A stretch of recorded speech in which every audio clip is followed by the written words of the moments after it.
Roma 8, 31, 1, 2, 3, ya. Sebab itu apakah yang akan kita katakan tentang semuanya itu?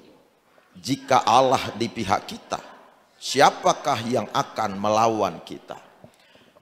Setelah membaca atau mempelajari tema yang kita kupas sepanjang bulan Maret ini, yakni berbicara mengenai ketika segalanya mustahil, setelah membahas dan mengulas tema ini, maka tentu kita telah berada pada tingkat pertumbuhan pengetahuan tentang bagaimana seharusnya kita meresponi situasi rumit, situasi sulit, serta keadaan yang kelihatannya tampak mustahil untuk kita hadapi atau untuk kita tangani.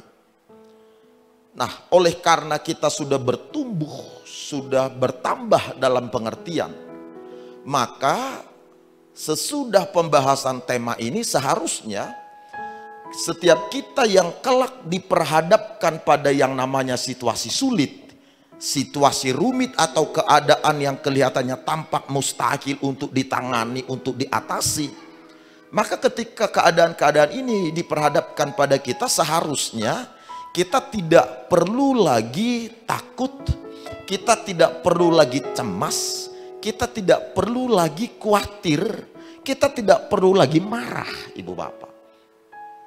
Sebab kita telah memahami bahwa ternyata berdasarkan laporan kitab suci kita, keadaan yang tampak sulit, rumit, serta kelihatannya tampak mustahil itu, ternyata itu merupakan cara bagi Tuhan Allah dalam melepaskan kuasa spesialnya pada kita. Keadaan yang tampak sulit dan rumit itu ternyata merupakan cara Tuhan dalam menolong kita atau menyatakan kuasanya, sehingga banyak orang menyaksikan bahwa Allah yang kita layani itu ternyata hebat dan luar biasa. Ternyata tidak ada yang tidak bisa ditolong atau ditangani oleh Tuhan Allah.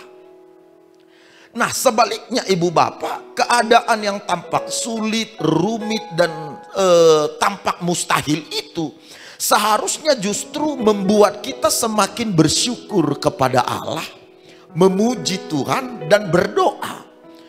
Karena laporan kitab suci kita memberitahukan berdoa, memuji Tuhan atau bersyukur di tengah-tengah keadaan yang tampak sulit, rumit, dan tampak mustahil itu adalah kegiatan di mana kita mengizinkan Tuhan melakukan sesuatu untuk menolong kita dengan cara-caranya yang ajaib, dengan cara-caranya yang luar biasa, yang jauh melampaui jangkauan nalar manusia. Jadi bukan bersungut-sungut, kecewa atau marah, sebaliknya memuji Tuhan, berdoa dan bersyukur. Kita harus ada di level ini terus menerus dan jangan lupakan ini. Yang setuju boleh katakan amin. Nah, oleh karena itu Ibu Bapak Saudara-saudara, setelah kita memahami seperti apa respon kita seharusnya ketika diperhadapkan dengan masa-masa sulit, masa-masa rumit, bahkan juga masa-masa di mana kelihatannya mustahil untuk kita hadapi, tidak mungkin untuk kita atasi. Setelah kita tahu bahwa keadaan itu justru merupakan cara Tuhan menyatakan kuasanya, menyatakan mujizatnya, seperti apa yang Dia lakukan pada Rasul Paulus dan Silas ketika mereka di penjara. Maka daripada itu, keadaan tampak mustahil itu bukan lagi momok yang menakutkan kita. Masalah dan persoalan hidup bukan lagi isu yang harus menjadi bagian terdepan dari alasan-alasan kenapa kita tidak dewasa iman, kenapa kita tidak bertumbuh dalam rohani, kenapa kita tidak berdoa, kenapa kita tidak melayani, kenapa kita tidak memaafkan, tidak mengampuni. Ini tidak lagi menjadi isu utama, sebab ini sudah selesai, karena ini adalah cara Tuhan untuk melemparkan kita lebih cepat ke tempat di mana Tuhan menginginkan kita berada. Nah, tema ini kan adalah kalimat pertanyaan ketika segalanya mustahil. Nah, karena tema ini bersifat kalimat pertanyaan, Maka apa yang kita bahas hari ini akan menjawab atau merupakan jawaban daripada tema yang berbunyi ketika segalanya mustahil. Lalu jawabannya atau solusi ketika segalanya mustahil itu apa berdasarkan keterangan Alkitab? Saya bagi 2 poin, semoga mengejar waktunya.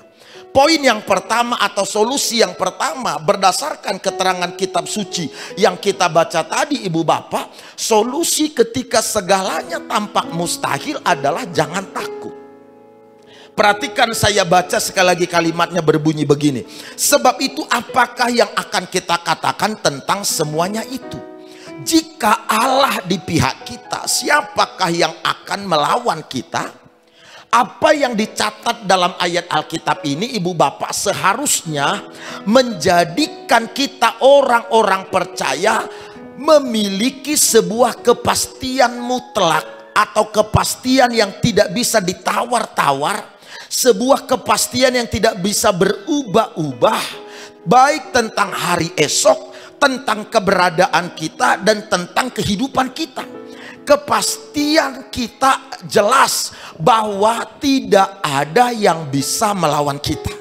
Saya ulang sekali lagi, kepastian mutlak yang dimiliki oleh kita orang-orang yang percaya kepada Kristus berdasarkan keterangan kitab suci ini adalah tidak ada seorang pun atau tidak ada satu hal pun yang bisa melawan kita, Ibu Bapak.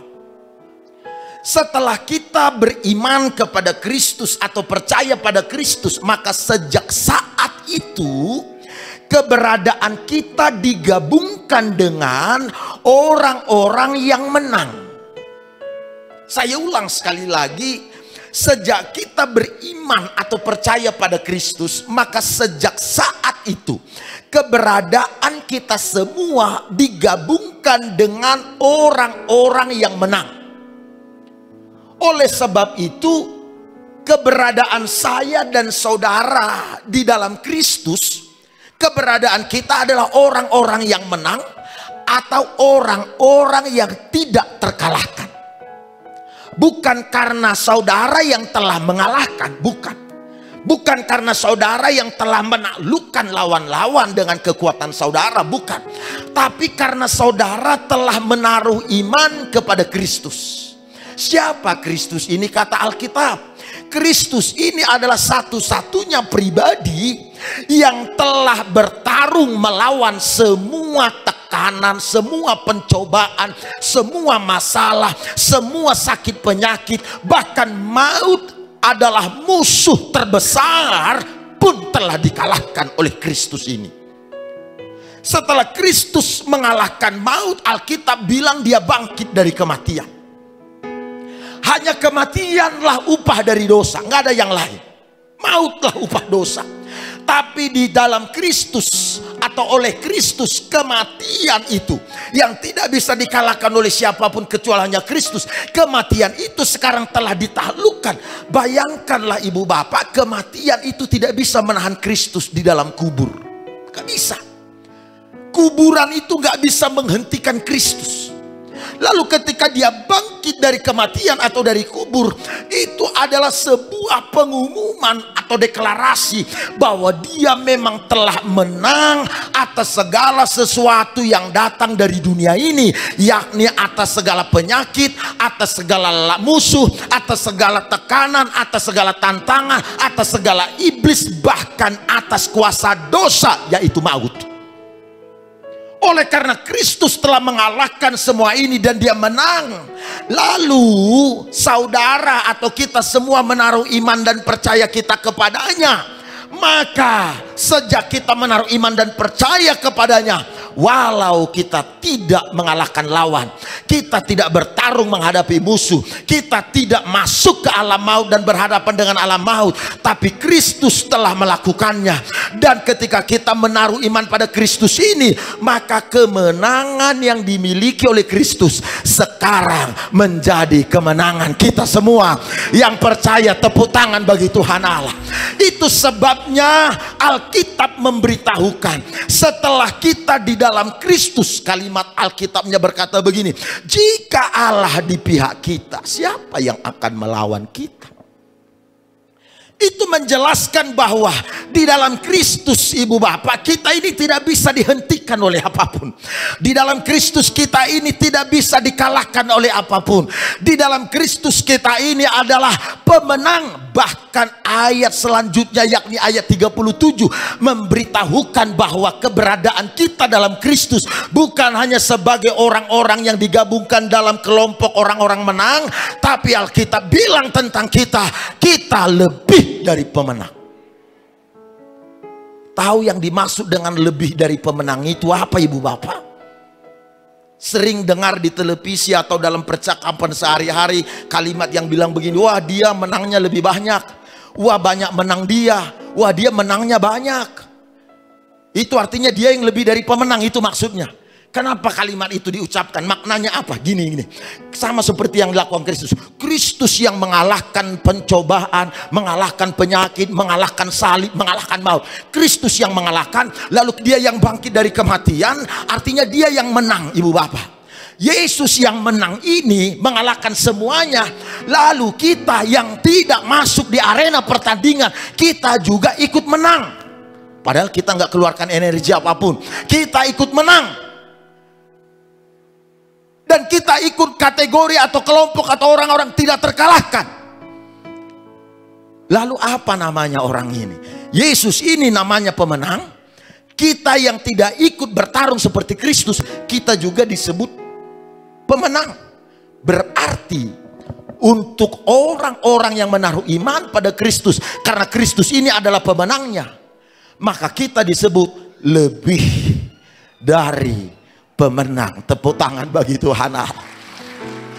Setelah memahami bahwa kita adalah orang-orang yang tidak bisa dikalahkan setelah kita dalam Kristus, kita digabungkan dalam kelompok orang-orang yang menang karena Kristus ada di dalam kita sekarang, atau kita ada di barisan Kristus, atau Kristus di barisan kita. Maka sebagai orang percaya atau sebagai orang-orang yang sudah menang atau lebih dari pemenang, seharusnya kita tidak boleh membiarkan ketakutan melecehkan kita. Kita tidak boleh membiarkan ketakutan menakut-nakuti kita. Kita tidak boleh membiarkan ketakutan menghancurkan kehidupan kita, mengambil atau merampas kekuatan kita.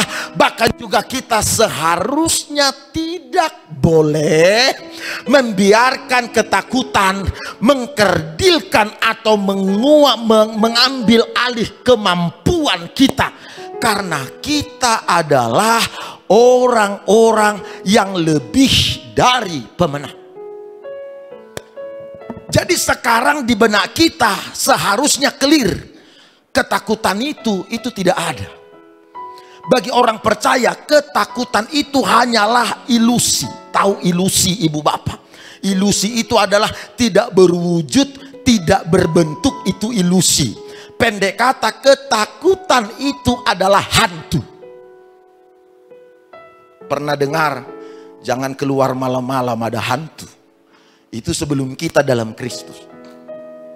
Makanya bagi orang-orang yang tidak di dalam Tuhan, ada beberapa kelompok hantu. Ada namanya kuntilanak, ada namanya begu ganjang. Kalau di Samosir ada namanya begu latuk.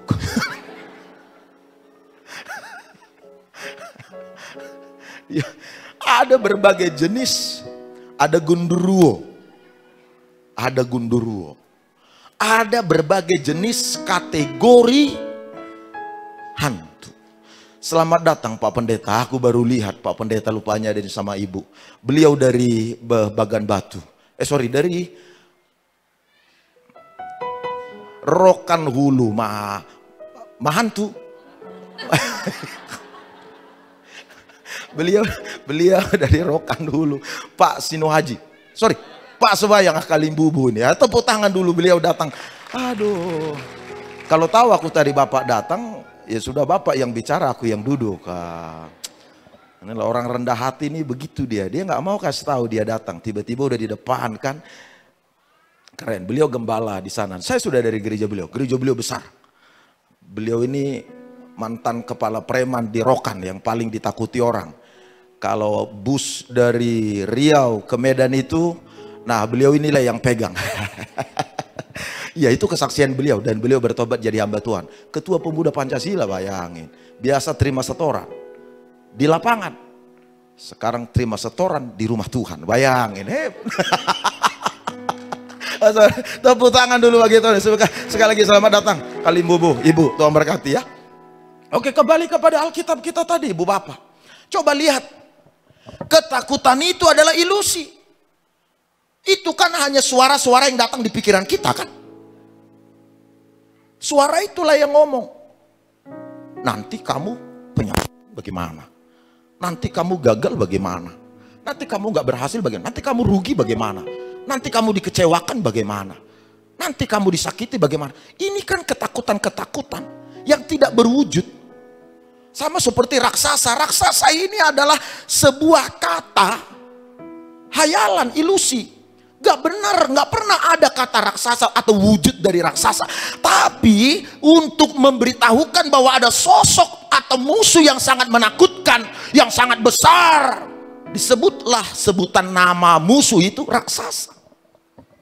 Tapi hebatnya begini, Ibu Bapak, Alkitab sudah bilang siapapun, apakah dia tantangannya besar, lawan kita hebat, penyakitkah namanya, kemudian keterpurukankah, persoalankah, apa saja namanya, keadaan sulit dan rumit, atau apa saja pun yang membawa saudara pada keadaan tertekan, tidak mungkin bisa keluar dari masalah itu, apapun namanya, keterangan Alkitab memberitahukan kita adalah orang-orang yang tidak terkalahkan, kita adalah orang-orang yang lebih dari pemenang, kita adalah orang-orang yang punya kemampuan spesial, kita adalah orang-orang yang punya kekuatan khusus, sehingga tidak ada kekuatan apapun yang bisa menghentikan kita. Gini kawan, kita percayakan bahwa Tuhan Allah sudah tahu apa yang akan kita hadapi selama kita hidup di muka bumi ini.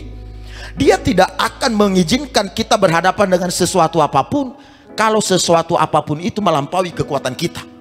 Makanya 1 Korintus 13 bilang apa? Pencobaan yang kamu alami tidak melampaui kekuatan. Jadi kalau Tuhan Allah izinkan pencobaan, tekanan, tantangan, bahkan keadaan sulit, Tuhan Allah izinkan, itu karena Tuhan tahu saudara bisa mengatasinya dan saudara punya potensi untuk menyelesaikannya. Jadi kenapa lagi harus mengeluh dan bersungut-sungut dan selalu mengedepankan, kenapa kamu nggak berdoa? Masalahku banyak. Kenapa kamu nggak melayani? Masalahku berat. Kenapa kamu nggak baca firman? Masalahku. Kenapa kamu nggak ibadah? Masalahku. Kita masih mengedepankan masalah menjadi alasan untuk tidak melakukan hal-hal yang baik. Itu berarti saudara sedang memberikan kekuatan kepada yang namanya masalah dan persoalan yang pada dasarnya itu adalah ilusi atau tidak punya wujud. Karena itu isu soal masalah tidak boleh lagi menjadi bagian terdepan bagi kita, atau kita jadikan sebagai momok untuk tidak melakukan hal-hal yang merupakan panggilan kita, tanggung jawab kita, atau yang merupakan bagian kita di hadapan Allah. Gak boleh lagi. Pendek kata begini, kita sudah harus selesai bicara mengenai urusan-urusan masalah. Yang setuju katakan amin. Aduh, aminnya belum mantap. Kita sudah harus selesai bicara mengenai isu-isu masalah dalam hal melakukan panggilan kita, tanggung jawab kita, dan dalam hal menjalankan bagian kita sebagai anak-anak Tuhan. Yang setuju katakan amin. Jadi kalau ditanya kenapa kerja nggak maksimal, lagi banyak masalahku Pak, stop. Coba senggol sebelahnya, udah ngerti kan? Saya yakin Tuhan tahu saudara akan berhadapan dengan berbagai tekanan seperti apa, masalah seperti apa, tantangan seperti apa. Dan karena Tuhan tahu kita akan berhadapan dengan pencobaan, dengan iblis, bahkan dengan semua tekanan dan keadaan sulit dan rumit, makanya dia mengisikan ke dalam setiap kita yang namanya potensi, yang namanya kekuatan, yang namanya kemampuan. Bahkan lebih dari situ, dia mengisikan hidup kita dengan dirinya sendiri. Tepuk tangan bagi Tuhan Yesus. Oleh karena itu hikmahnya begini Ibu Bapak, hikmahnya adalah bukan seberapa besar tekanan yang menekan kita, bukan seberapa hebat tantangan kita, bukan seberapa besar ukuran lawan kita, bahkan seberapa berat tekanan dan keadaan sulit itu, bukan. Hikmahnya adalah apa yang Sang Pencipta telah isikan ke dalam diri kita, yaitu potensi, kemampuan, bahkan Roh Kudusnya Dia taruh dalam diri kita. Itu karena Dia tahu bahwa tantangan, tekanan akan datang dan kita butuh untuk bisa menanganinya. Karenanya Dia berikan Roh-Nya pada kita. Itulah yang menjadi keunggulan kita orang percaya dengan orang-orang yang tidak di dalam Kristus. Kita punya pribadi yang menopang kita, yang lebih kuat dari pribadi apapun, bahkan yang tidak bisa dihentikan oleh kubur, oleh maut. Yesus Kristus namanya. Sekarang nama itu ada dalam diri saudara. Pribadi itu ada di hidup saudara. Kalau Kristus tidak bisa dihentikan oleh kekuatan apapun, bagaimana mungkin kita yang percaya padanya bisa kalah dengan tantangan dan tekanan?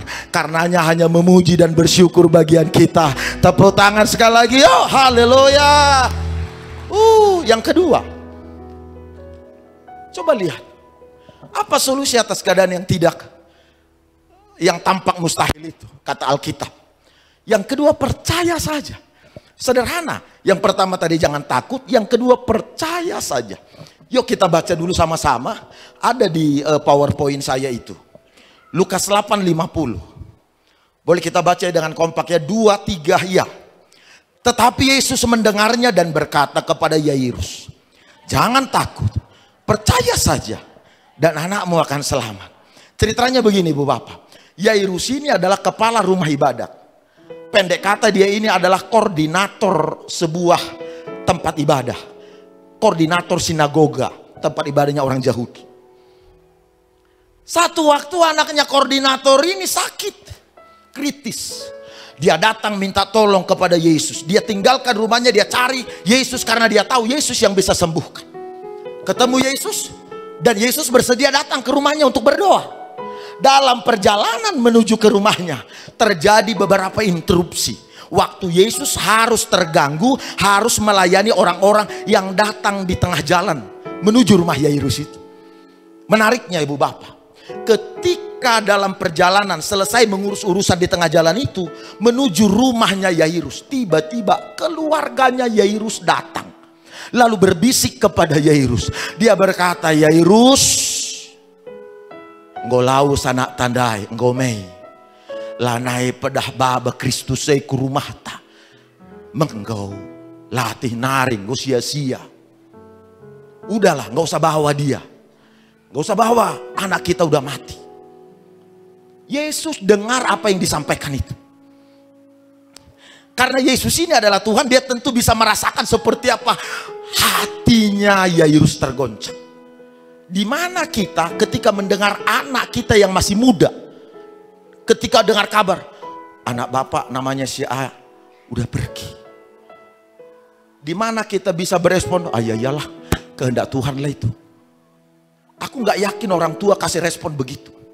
Tapi kalau tadi usianya sudah 85, 90, lalu kemudian sampai berita itu, orang tua kita, keluarga kita si A, mama kita, bibi kita sudah pergi menghadap. Karena usianya sudah 85, 90, kita bisa bilang, ya kehendak Tuhan lah yang jadi. Rencana Tuhan lah yang terbaik. Kita bisa ngomong itu. Tapi kalau masih muda, adiko, kita bisa bilang apa? Ugani duai. Kita pasti ngomong itu. Ayolah aku telang. Lalu kemudian kita ngamuk. Saya ingat waktu berita mama saya dipanggil Tuhan, disampaikan ke saya. Waktu mama berpulang saya dari Medan, pas lagi euforia kita karena lagi sukses acara di kantor gubernur, kita lagi syukuran dengan para pimpinan-pimpinan. Tiba-tiba disampaikan ke saya info itu. Saya ditarik ke belakang oleh kalimbubu saya sama istri saya, ditarik ke samping. Kita lagi kumpul semua rame-rame, saya ditarik ke samping. Dia bilang, ibu ngomong, Pi, kehendak Tuhan yang terbaik ya. Saya langsung tahu, terduduk saya. Nggak boleh Tuhan, jangan Tuhan begitu. Sepanjang jalan sampai di sini nangis nggak berhenti. Bahkan sampai ke pemakaman tak berhenti air mata. Makanya keluarga yang datang melihat mata saya bengkak pada kali itu bilang, Bapak ini pendeta kok gitu nangis. Waduh, sedih. Makanya nih ibu-ibu Bapak-bapak yang masih muda-muda, yang masih punya orang tua, sayangin tuh orang tua baik-baik. Sakit sekali nggak punya ibu, nggak punya bapak itu. Anak-anak muda, anak-anak Tuhan semuanya, sakit sekali nggak punya orang tua itu. Hormatin mereka, bikin mereka bangga. Lalu Yairus terpukul dong, tergoncang. Waduh. Tapi kemudian apa kata Yesus?